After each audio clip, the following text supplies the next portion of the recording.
Today, we wanted to talk about some of the different ways you can use the YG3 platform to make games. So we're gonna make a game today. It's simpler than you would think. And last week when we saw Sheree do the Claude code, the Claude Chrome extension, and just like blow our minds with having all the AIs talk to each other with Claude, that was like, whoa. And then I started to play around a little bit deeper with that, inspired from what we did last week, and it really took me to a fun place. And Jackie has some stuff that she built as well that really just took it to a whole different level. So just like from like the, I would consider myself the non-technical perspective, because I'm not trying to share this in a way where like we don't have to code, we don't have to do anything. We're just gonna tell AI what we wanna do. So in here, we already have Zorp in here, who's our favorite alien. And let me just show you Zorp's prompt.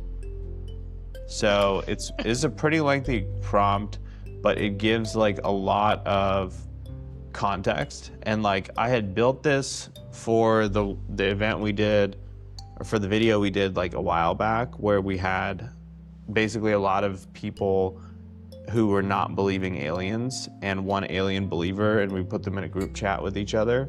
And then at the end of it, we had Zorp show up, and we wanted to see if they would believe that Zorp was an alien, if he just was like, yeah, I'm an alien. And it was funny because he was just super condescending to them. Yeah, he's like, you're not an alien. And then we did one with this is him and Steve Jobs and Andy Warhol. I put them in a group chat the other day. That's awesome. That's probably how the MacBook was made. We don't even know. And then I used the Claude thing that Sri showed us to basically just like gather intel on their space-time technology. So that was fun too. It basically wrote a whole sci-fi novel. Like we could. Yeah. They built a whole world that we could now just make a book. Yeah. Claude and Zorp did. Yeah, exactly. Yeah. No, I've been living in it too. I was just like standing there cooking the other day, and the microwave started acting weird. So I just popped in here. I went into YFlows, and I just clicked Zorp, and I clicked generate an API key, which I did here. Wait, Thomas Stuffington the Third. Wait, you're not getting out of this right now. What is that? That's that is. I just grabbed just a simple API key. It pops up, and I'll just do it once so you can see what it looks like.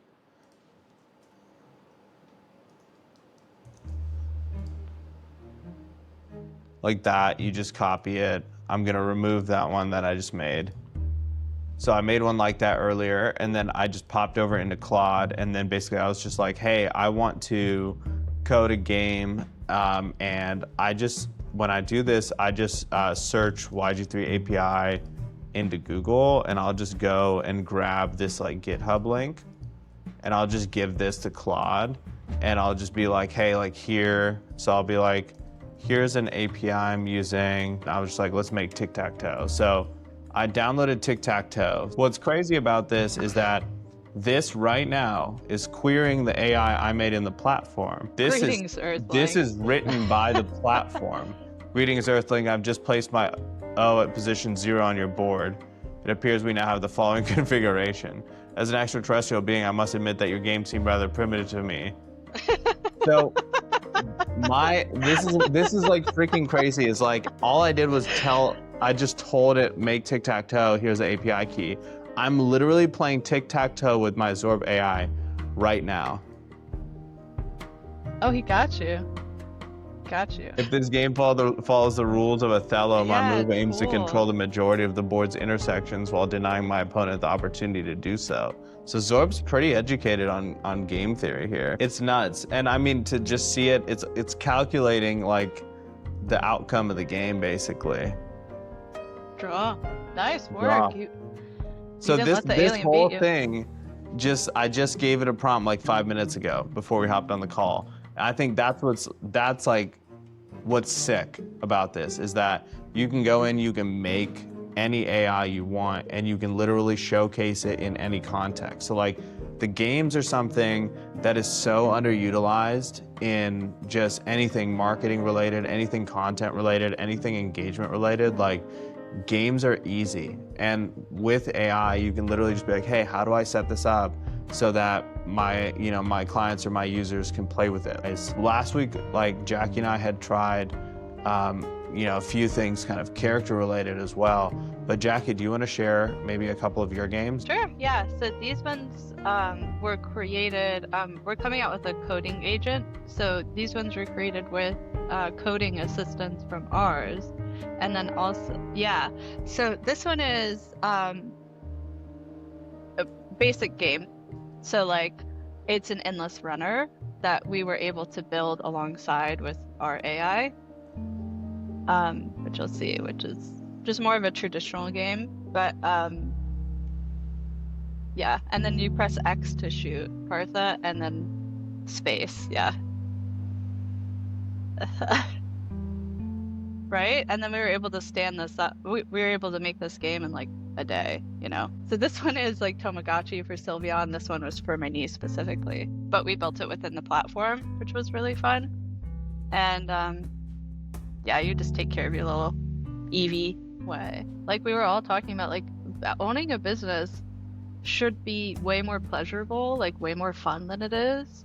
Like it should be way less stressful. And when we have AI take care of the mundanity, I think we can also have AI take care of those or help us with those spontaneous moments that garner trust, that garner loyalty, that like there's so much room for creativity. I mean, and I think we all know that the traditional sort of just email blast people, that's kind of done, right? Like an email list by itself propping up a whole business, that's done, right? But people keep acting like that era of the internet is still alive. And I think we're seeing this is a new way we can kind of lead digital interaction, and in a way that's not where people are totally tapped out, right? Where we can go from a true brand that people care about versus just spam in their inbox.